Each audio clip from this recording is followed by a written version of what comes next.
After the age of 60, many women believe they need long routines, gyms full of machines, or complicated exercises to stay healthy. But the clinical truth is much simpler and much more powerful. After decades of working with women at this stage of life, I can confidently say, 3 well-chosen strength exercises are enough to protect the bones, preserve balance, and maintain functional independence. This is not an empty promise. It's physiology, it's orthopedics, it's what I see every day in my practice. Few women notice a sudden breakdown in their bodies. What usually happens is a silent process of loss. Stiffness when getting out of bed starts to appear. Grocery bags feel heavier than before. Reaching the zipper on the back of a dress becomes a small challenge. Climbing an uneven step causes automatic hesitation. This small delay in movement may seem insignificant, but it carries deep meaning. The body is sending warning signs. These signals don't appear by chance. They indicate that specific muscles, deep, protective muscles responsible for stability, are weakening. When these muscles lose strength, the effect isn't limited to them. The bones stop receiving proper stimulation, balance becomes unstable, and confidence in one's own movements begins to decline. In over 30 years as an orthopedic surgeon, I've learned something fundamental: the loss of independence rarely starts with a fall. It begins years earlier, with a silent muscle loss that no one properly explained. The most common advice I hear is, walk more. Walking is excellent for the heart, circulation, and mood. But walking alone doesn't preserve muscle mass, doesn't strengthen bones, and doesn't train the body to react when there's a loss of balance. This isn't an opinion, it's human physiology. After the age of 60, women lose muscle mass more quickly than men, and strength declines even faster than the visible muscle volume. This process has a name: sarcopenia. Updated studies show that adults over 60 can lose 1% to 2% of muscle mass per year, while strength decreases at an even faster rate. At the same time, bone density also declines. Widely accepted orthopedic data indicates that 1 in 2 women over 50 will suffer a fracture related to osteoporosis during their lifetime. That number is alarming, but there's an essential piece of information that changes everything: this decline is not inevitable. The big mistake in most recommendations is focusing only on movement, not on resistance. Movement without resistance keeps the body active, but it doesn't send the signal that muscles and bones need to stay strong. Targeted resistance, even using just body weight, tells the body that those structures are still necessary. And the body responds, even at 70, 80, or beyond. I always explain to my patients that the body is listening.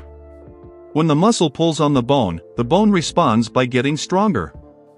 That's a basic biological rule. The problem has never been age. The problem is that no one showed which muscles truly matter and how a few well-used minutes can make a huge difference.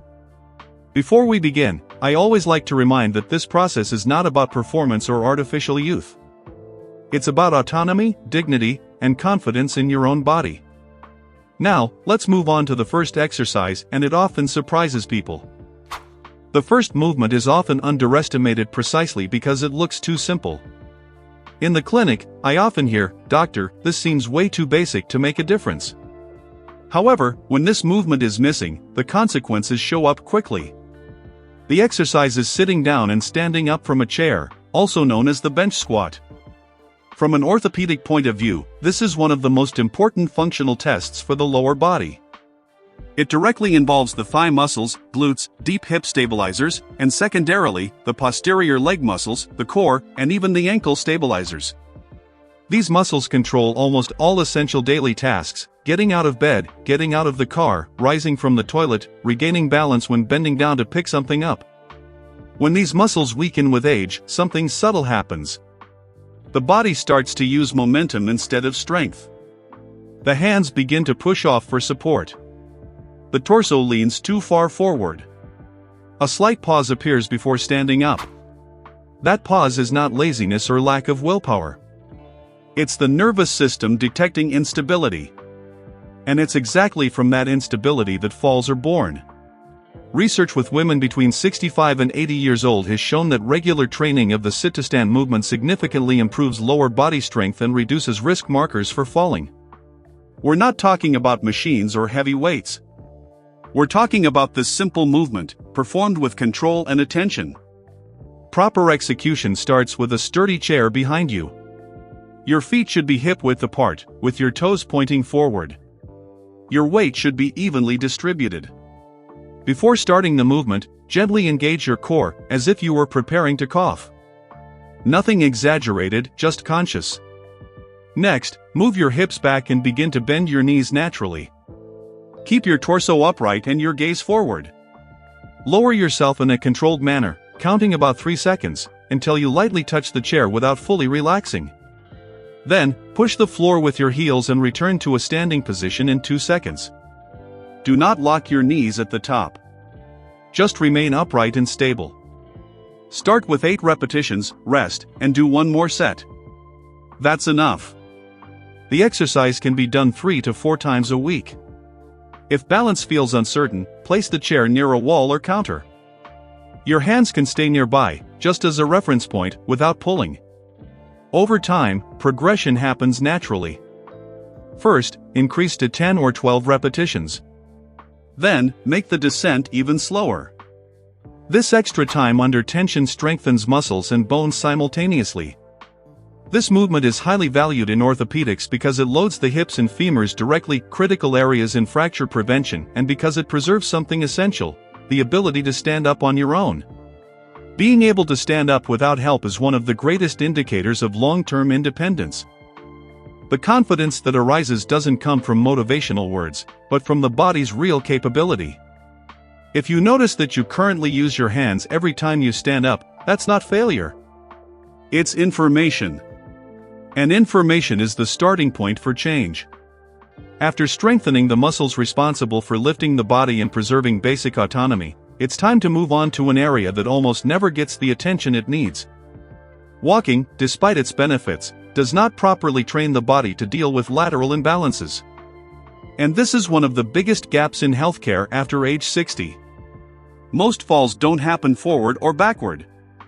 They happen sideways, when the body experiences an unexpected shift and can't react in time. This type of lateral instability is silent. Many women don't clearly realize they're losing this control. They simply start avoiding uneven surfaces, shorten their steps, feel discomfort when walking on uneven sidewalks, or hold their breath when moving sideways. The body begins to act with excessive caution. And that caution, although it may seem like protection, is often a sign of lost neuromuscular confidence. The second exercise targets exactly this critical point. It strengthens deep muscles responsible for keeping the pelvis stable when the body's weight is supported on just one leg. The movement is the standing lateral leg raise, simple at first glance, but extremely powerful when performed correctly. From a clinical perspective, this exercise primarily activates the gluteus medius and gluteus minimus muscles. These muscles are little known outside the health field, but are highly valued by orthopedic surgeons, physical therapists, and rehabilitation specialists. They serve an essential function, preventing the pelvis from dropping to the side when you take a step. Every time you walk, one foot is supporting your entire body weight. If those lateral hip muscles are weak, a small misalignment happens with each step. That change may seem minor, but over time it creates overload in the knees, hips, and lower back. More importantly, it drastically reduces the body's ability to recover when a sudden imbalance occurs. Research with women over the age of 65 has shown that strengthening the lateral hip significantly improves stability and single-leg balance time. In clinical practice, this translates to fewer falls, greater confidence when walking, and reduced joint pain associated with aging. Proper execution of this exercise requires attention to simple yet essential details. Start by standing next to a sturdy chair or counter. One hand rests lightly on the support, not to hold your weight, but to provide reassurance to your nervous system. The supporting foot remains firmly grounded. The leg is extended but relaxed, without stiffness. The torso stays upright, without leaning to the sides. The opposite leg lifts slowly to the side, just a few centimeters. It's not necessary to lift it high. In fact, lifting too much often takes the work away from the correct muscle. The toes should stay pointed forward. This detail is essential. When the toes rotate outward, other muscles take over the movement and the benefit is lost. Lift the leg over 2 seconds, pause briefly at the top, and lower it slowly over 3 seconds. The movement is small, but the effort is deep. The correct sensation isn't in the thigh, but on the side of the hip. Start with 8 repetitions on one side, then switch. 1 or 2 sets are enough at the beginning. This exercise can be done about 3 times per week. It's common for fatigue to appear quickly. This doesn't indicate excessive weakness, but rather that these muscles were underused. Progression should be gradual and respectful. First, increase the number of repetitions. Then, make the lowering phase even slower. Only at a more advanced stage, when there's enough confidence, should the movement be attempted without hand support. From an orthopedic perspective, this exercise is highly recommended because it improves pelvic control, reduces asymmetrical loading on the knees and hips, and increases the body's ability to recover when pushed, bumped into, or stepping on uneven ground. It's a silent form of protection working behind the scenes of movement. After strengthening the muscles that allow you to stand up safely and stabilize the body during walking, there's still one essential system that needs to be trained. A system that acts faster than conscious thought. A system that often determines whether a stumble becomes just a scare or a real fall. This system is the nervous system, responsible for the body's perception in space. In the next exercise, everything connects: muscles, bones, and the nervous system work together. It is simple, straightforward, and often avoided precisely because it reveals weaknesses. But it's also the most important of all when the goal is to preserve balance, autonomy, and safety over the years. The third exercise is both simple and extremely revealing. It's often avoided not because it's dangerous, but because it exposes weaknesses many people prefer to ignore. The movement is standing on one leg, performed in a controlled and mindful way. From a medical standpoint, this isn't just a balance exercise. It's a complete training of integration between the brain, muscles, joints, and vestibular system. When we analyze this exercise clinically, we realize it involves a complex chain of structures. The ankle stabilizers are constantly working to keep the foot aligned. The thigh and glute muscles control the positioning of the hips. The deep core keeps the torso upright. And above all, the nervous system receives and processes information about the body's position in space, making micro-adjustments every second. This internal perception system is called proprioception. It allows you to know where your body is without having to look. It's what enables you to walk in the dark, step up without looking directly at your feet, or react quickly when you misstep. With aging, proprioception doesn't suddenly disappear. It deteriorates gradually, almost imperceptibly. Observational studies followed adults over the age of 65 and identified a very clear finding: people with shorter single-leg balance times had a significantly higher risk of falling in the following year. This data is not related to brute strength or athletic conditioning, but to the speed of response of the nervous system. It's important to understand that falls rarely happen solely due to lack of strength. They occur when communication between the brain and body is slow. When you trip, there's no time to think.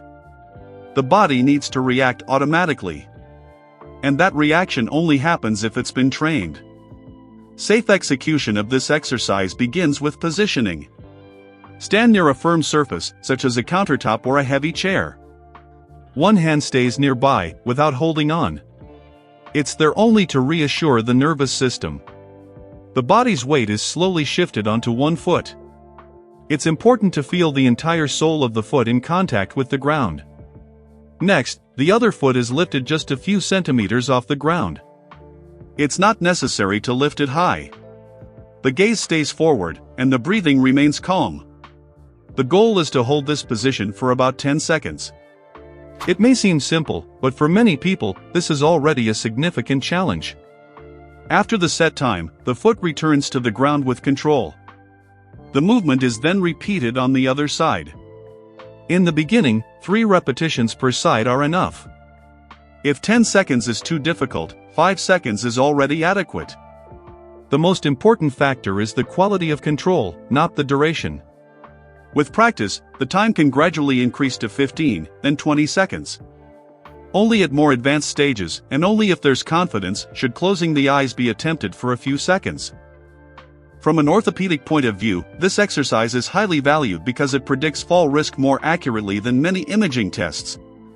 It not only improves balance but also restores bodily confidence. True confidence doesn't come from motivational phrases, but from the body's real ability to adjust on its own. There is a quiet truth I often observe in clinical practice.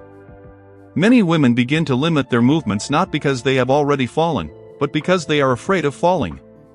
This fear changes posture, shortens stride length, and reduces exposure to the stimuli that keep the nervous system active.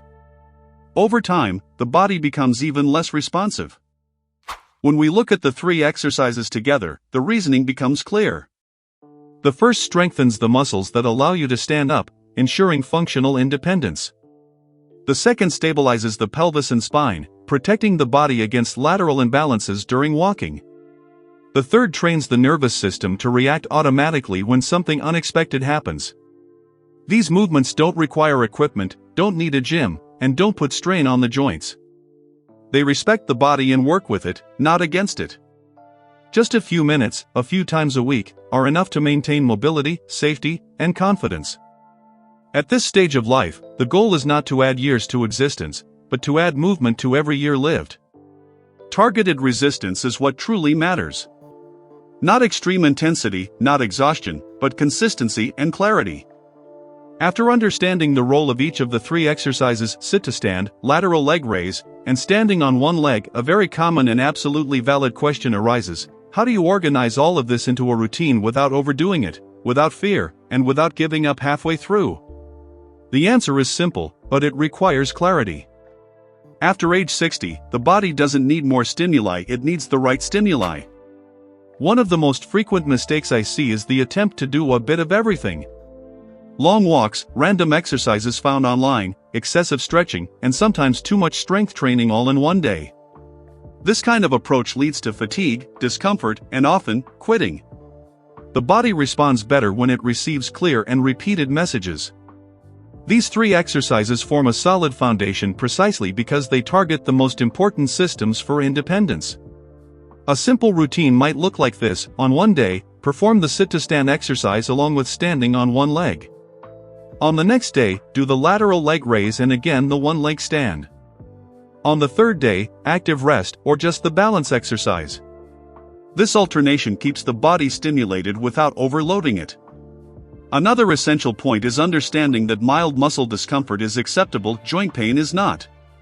After the exercises, it's normal to feel your muscles waking up, especially in the first few weeks. This indicates adaptation.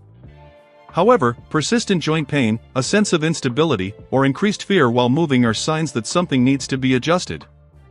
Reducing repetitions, shortening execution time, or using more support is not a setback, it's body intelligence. Breathing also plays a more important role than many people realize. Holding your breath during movements increases tension and interferes with balance. The correct guidance is to breathe naturally and continuously. Inhale during the preparation of the movement and exhale during the effort, without stiffness. Another common mistake is the rush to progress. After age 60, the body responds better to slow progression. There's no benefit in quickly moving to more difficult versions if the foundation isn't solid yet. For example, in the sit-to-stand exercise, before thinking about adding weight or increasing speed, it's essential to master the controlled descent. In the lateral raise, lifting the leg higher doesn't mean more efficiency. And in the one-leg stand, increasing time without real control only creates tension, not adaptation. The environment where exercises are performed also directly influences success. A well-lit space, with a stable floor and nearby support, sends a sense of safety to the nervous system. This sense of security allows the body to focus on proper execution, instead of going into a heightened state of alert. It's important to highlight something many women silently carry: the fear of falling. When ignored, this fear can block progress. When acknowledged and respected, it becomes a guide. Using support, reducing the range of motion, and progressing gradually are ways of telling the body it's safe. Over time, confidence returns naturally. Another point that deserves attention is comparison. Every body has a different story. Comparing yourself to others only creates frustration. progress should be measured against yourself. Standing up with less effort, walking more steadily, feeling less fear when changing direction, these are real indicators of progress. Over the weeks, something interesting happens. The exercises stop being tasks and become a natural part of the day.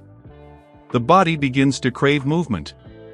Posture improves, the stride becomes firmer, and simple activities like climbing a step or carrying a bag require less conscious effort. After so many years of hearing generic advice about physical activity, it's natural that many women find it strange to think that just 3 well-chosen exercises could be enough. The more is better culture is deeply rooted. However, when we look at the body through the lens of physiology, orthopedics, and clinical practice, we realize that what truly matters is not the quantity of exercises, but the quality of the stimulus they provide. When we talk about bones, it's essential to understand that they don't get stronger from random impact, but from appropriate load applied safely. The sit-to-stand exercise, for example, generates controlled compression on the bones of the hips and femur, critical areas when we talk about fractures in older women. This compression is interpreted by the body as a signal that the structure is still needed. In response, the body tries to preserve it. The same is true for the joints. Contrary to what many believe, joints don't like prolonged immobility or disorganized overload. They stay healthy when used within correct movement patterns. These exercises respect the body's natural axes, strengthening stabilizing muscles that protect the knees, hips, and spine. The lateral leg raise is an excellent example of this. By strengthening the muscles that keep the pelvis aligned, it reduces asymmetric forces that, over time, wear down the joints. Many chronic pains in the knee or lower back stem precisely from this lack of lateral stability. By correcting the base, discomfort naturally decreases. The single leg stand works in a dimension often overlooked: neuromuscular response speed. Strength is useless if the body can't use it at the right moment. Most falls happen in a matter of seconds. It's within that tiny window that the nervous system needs to detect imbalance and activate the proper muscles. This exercise trains exactly that ability. Many women also ask whether these exercises help maintain bone density over the years. The answer is yes, as long as they're practiced consistently. Bone is living tissue. It responds slowly, but it does respond. Small, repeated stimuli over time have a powerful cumulative effect. That's why consistency beats intensity. Another rarely mentioned benefit is the psychological impact. When the body becomes more reliable, the mind relaxes. The fear of falling decreases. Posture changes. Stride lengthens. Breathing becomes more fluid. All of this creates a positive cycle. Movement builds confidence, and confidence leads to more movement. It's also important to debunk the idea that exercise needs to be exhausting to be effective. After age 60, the body responds better to moderate, consistent, and well-targeted stimuli. The goal isn't to finish a session feeling tired, it's to leave feeling more capable than when you started. If, at the end of the session, you feel more secure in your movements, the exercise has fulfilled its purpose. These 3 exercises also offer something valuable: simplicity. Simplicity makes adherence easier. When the routine is simple, it's more likely to be maintained over time. It doesn't require travel, equipment, or complex planning. That reduces barriers and increases the chance of consistency, which is the real secret to lasting results. Throughout life, many women have cared for everyone around them and put their own bodies second. This phase is an opportunity for reconnection, not with unrealistic goals, but with what's essential. With what keeps you standing, walking, and living with autonomy. The goal was never to create a complex routine or turn exercise into a burdensome obligation. The real goal is to preserve something that's often only valued once it begins to fade: the freedom to move with safety and confidence. Independence doesn't disappear overnight. It fades in small details. First, difficulty standing up from a chair. Then, hesitation when walking on uneven ground. Next, reluctance to change direction or put weight on just one leg. Each of these situations sends a silent signal that the body needs attention. These exercises exist precisely to respond to those signals before they turn into bigger limitations. Together, these exercises form a complete protection system. They strengthen muscles, stimulate bones, refine neuromuscular communication, and restore confidence in your own movements. All of this without requiring excessive effort, expensive equipment, or specific environments. They respect the body's rhythm and work with it, not against it. A key point worth emphasizing is that the body remains adaptable. Even after 60, 70, or more years, muscles respond to the right stimulus, bones gradually strengthen, and the nervous system can become more efficient. What changes is the pace. Progress may be slower, but it is real. And often, the most important gains aren't visible in the mirror but are felt in daily life. Standing up with less effort, walking more steadily, feeling secure when climbing a step or changing direction, these are the true indicators of success. They show that the body is functioning in an integrated way. And when the body works well, the mind follows. There is also a deep emotional aspect involved in this process. Many women carry the fear of falling, even without ever having experienced a serious fall. This fear influences posture, gait, and even daily decisions. By strengthening the body intelligently, that fear loses its grip. Confidence returns from the inside out. Throughout clinical practice, I've repeatedly seen women rediscover the joy of movement when they realize they don't need to hurt or exhaust themselves to gain benefits. Exercise stops being punishment and becomes care. A quiet, consistent, and deeply transformative kind of care. It's important to remember that healthy aging isn't about avoiding time, but about living well with it. Keeping the body active, stable, and responsive allows you to keep participating in your own life with presence. Walking with someone, traveling, taking care of the home, playing with grandchildren, maintaining autonomy in daily choices, all of this depends largely on the ability to move safely. These 3 exercises send a clear message to the body: you are still needed, you are still capable, you still need to react. And the body responds. It always responds when the message is right. If there's only one idea to take with you, let it be this: it's not too late, and it doesn't take much. Just a few minutes, a few days a week, with well-chosen movements, are enough to preserve what truly matters. Taking care of the body at this stage of life isn't about going back, it's about moving forward with more stability, more confidence, and more freedom. The right movement, at the right time, transforms the way the years are lived.